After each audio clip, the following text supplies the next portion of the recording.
आज आपण करणार आहोत नारळी पौर्णिमा स्पेशल मस्त असा नारळी भात। त्यासाठी इथे मी 2 वाट्या छान असा बासमती तांदूळ घेतलेला आहे आणि तांदूळ मी अर्धा तास आधीच छान असा धुवून भिजत ठेवलेला आहे। त्यानंतर खोबऱ्याची अर्धी वाटी घेऊन मी त्याचं दूध काढून घेतलेलं आहे। तो ओलं नारळाचं दूध आपल्याला काढून घ्यायचं आहे आणि थोडंसं ओलं खोबरं मी इथे काढून घेतलेलं आहे। त्यानंतर दालचिनी घेतलेली आहे आपण, 2-3 लवंग घेतलेले आहे आणि वेलची घेतलेली आहे। त्यानंतर इथे 2 ते 3 चमचे साजूक तूप, त्यानंतर काजू घेतलेले आहेत आणि 2 वाट्या आपण गूळ छान असा किसून घेतलेला आहे। तर याच 2 वाट्यांनी मी तांदूळ आणि गूळ 2-2 वाट्या असं घेतलेलं आहे। आता आपण भाताला फोडणी द्यायची आहे। तर इथे मी पातेलं ऑलरेडी गॅसवर गरम करण्यासाठी ठेवलेलं होतं। त्यानंतर आपल्याला इथे 2 चमचे साजूक तूप टाकून घ्यायचं आहे आणि काजू आपल्याला छान असे रोस्ट करून घ्यायचे आहेत। काजू छान अशा जोपर्यंत त्याचा कलर चेंज होत नाही तोपर्यंत आपल्याला तुपामध्ये छान असे भाजून घ्यायचे आहेत। तर पाहू शकता काजूचा कलर इथे चेंज झालेला आहे आणि काजू इथे मी फ्राय करून काढून घेतलेले आहेत। आता आपल्याला फोडणीसाठी इथे दालचिनी, वेलदोडे आणि 2-3 लवंग जे आपण घेतली होती ते आपल्याला फोडणीसाठी टाकायचे आहे आणि छान त्याचा सुगंध येऊपर्यंत परतून घ्यायचे आहेत आणि नंतर भिजवलेला तांदूळ आपल्याला यामध्ये टाकून घ्यायचा आहे आणि साधारण 2 ते 3 मिनिटं तुपामध्ये छान आपल्याला तांदूळ असे परतून घ्यायचे आहे। पाहू शकता अगदी हलक्या हातानेच आपल्याला तांदूळ म्हणजे तुपामध्ये परतून घ्यायचे आहेत। जास्त असे हलवायचे नाहीयेत, नाहीतर काय होईल तांदूळ आपले तुटतील।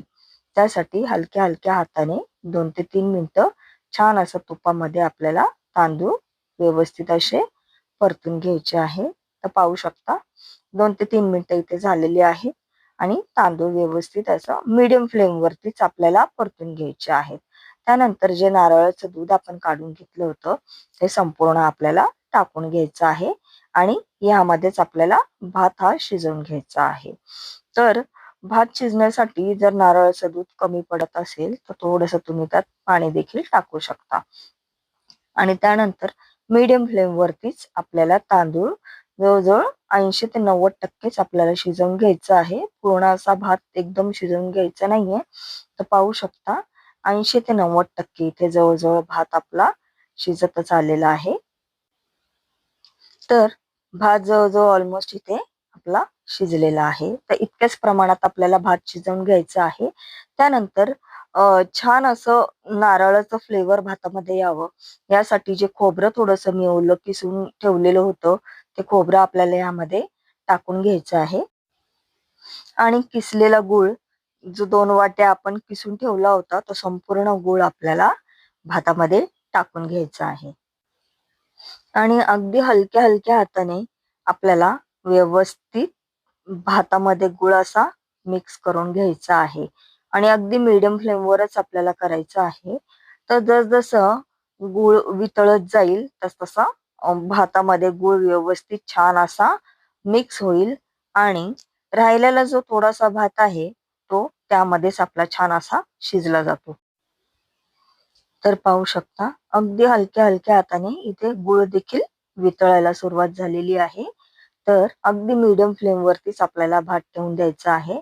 त्यानंतर इथे मी ऑरेंज फूड कलर थोडासा टाकलेला आहे की भाताला सुंदर असा रंग यावा यासाठी थोडासा फूड कलर टाकलेला आहे आणि थोडंसं मीठ आपल्याला चवीपुरतं टाकून घ्यायचं आहे आणि अगदी हलक्या हलक्या हाताने आपल्याला व्यवस्थित असा भात छान असा हलवत राहायचा आहे यासाठी की गूळ व्यवस्थित त्यामध्ये छान असा मिक्स व्हावा आणि छान असं भातामध्ये गुळाचं आणि खोबऱ्याचं फ्लेवर व्यवस्थित असं उतरून यावं। नारळी पौर्णिमा हा कोळी लोकांचा सण आहे आणि मोठ्या श्रद्धेने ते समुद्राची पूजा देखील करतात आणि मोठ्या आनंदाने ते हा सण साजरा करतात।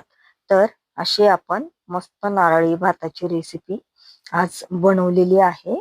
तर इथे 1-2 मिनिटं आपण पुन्हा भात छान आपला असा झाकण ठेवून शिजवून घेतलेलं आहे आणि जे काजू आपण फ्राय करून घेतले होते ते मी थोडेसे काढून ठेवले होते आणि ते काजू आता मी इथे टाकून घेतलेले आहे. तर काजू आपल्याला छान भातामध्ये मिक्स करून घ्यायचे आहेत आणि व्यवस्थित पुन्हा एकदा अगदी हलक्या हाताने आपल्याला असा भात छान हलवून घ्यायचा आहे. तर अशा प्रकारे नारळी भात हा आपण करतो. तर फ्रेंड्स, तुम्हाला कशी वाटली ही नारळी भाताची रेसिपी प्लीज मला कमेंट्स करून सांगा.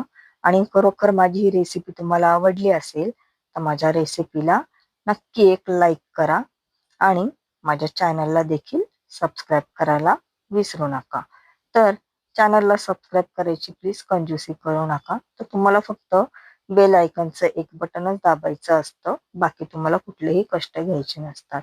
तर पाहू शकता इथे आता आपला मस्त असा नारळी भात बनून तयार झालेला आहे आणि भात देखील अतिशय असा मोकळा मोकळा झालेला आहे. अजिबात भाताचे शीत तुटलेलं देखील नाहीये. तर अशा प्रकारे आपल्याला नारळी भात हा करून घ्यायचा आहे. तुम्ही देखील अशा प्रकारे एकदा नारळी भात नक्की ट्राय करून बघा, तुम्हाला नक्की आवडेल. तर कसा वाटला फ्रेंड्स तुम्हाला नारळी भात? तर अशा प्रकारे नारळी भाताची रेसिपी जर तुम्हाला खरोखर आवडली असेल ना फ्रेंड्स, तर प्लीज प्लीज प्लीज नारळी भाताला एक लाईक करा आणि मला तुम्ही जर हा भात ट्राय केला तर प्लीज मला कमेंट्स करून सांगा की तुम्हाला नारळी भाताची रेसिपी माझी कशी वाटली. तर पाहू शकता मस्त इथे आपला नारळी भात बनून तयार झालेला आहे. अतिशय गोड आणि व्यवस्थित असा प्रमाणामध्ये सगळं आपण यामध्ये वापरलेलं आहे. तर तुम्ही देखील अशा प्रकारे एकदा नारळी भात नक्की ट्राय करून बघा. तर पाहू शकता किती छान इथे आपला नारळी भात बनून तयार झालेला आहे. आणि तुम्ही जिथून कुठून पण माझी रेसिपी बघत असाल प्लीज मला कमेंट्स करून सांगा. तर पुन्हा भेटू आपण पुढच्या रेसिपीमध्ये. बाय.